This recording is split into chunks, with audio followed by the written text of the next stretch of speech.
Hello friends, வாங்க potato sabzi செய்யலாம். First கடாய் heat ஆனோன்னா அதில் ஆயில் சேர்த்துக்கலாம். அடுத்ததாக கடலைப்பருப்பு, கடுகு சேர்த்துக்கோங்க. கடுகு நல்லா பொரிஞ்சதும் நீல வாக்கில் வெட்டி வச்ச வெங்காயம், 2 பெரிய வெங்காயம் சேர்த்துக்கோங்க.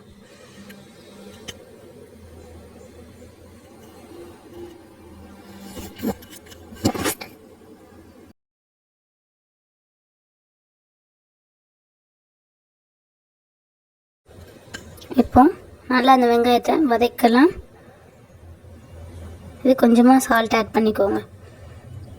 அடுத்ததாக ஒரு கொத்து போல் கருவேப்பிலை,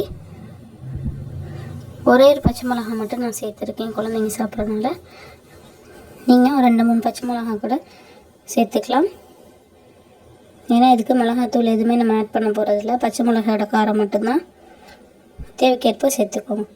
அடுத்ததாக ஒரு 1/4 பழம் தக்காளி பழம் மட்டும் சேர்த்துருக்கேன்.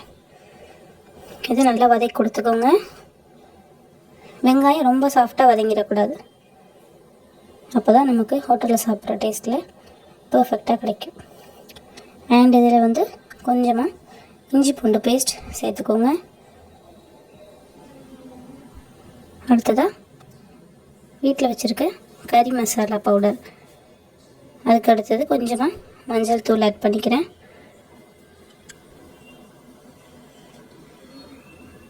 இது எல்லாத்தையும் நல்லா வதக்கி கொடுத்துக்கோங்க.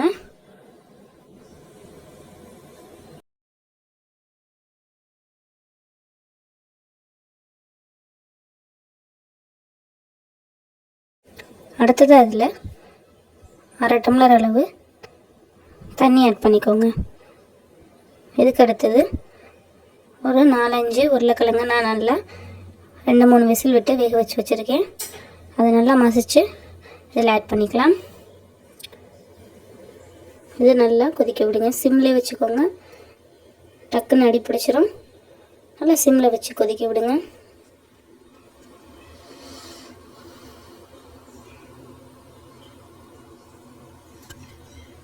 அவ்வளோதான். இப்போ சீக்ரெட் இன்க்ரீடியண்ட் நம்ம சேர்க்க போகிறோம். அதுக்கு கொஞ்சமாக 1/4 ஸ்பூனை விட கம்மியாக சோம்பு, ஒரே ஒரு பட்டை பீஸ் சேர்த்து இதோட கொத்தமல்லி சேர்த்து இறக்குனிங்கன்னா சூப்பரான பொட்டேட்டோ சப்ஜி ரெடி. வாங்க பிளேட்டிங் பண்ணி கொடுத்துடலாம்.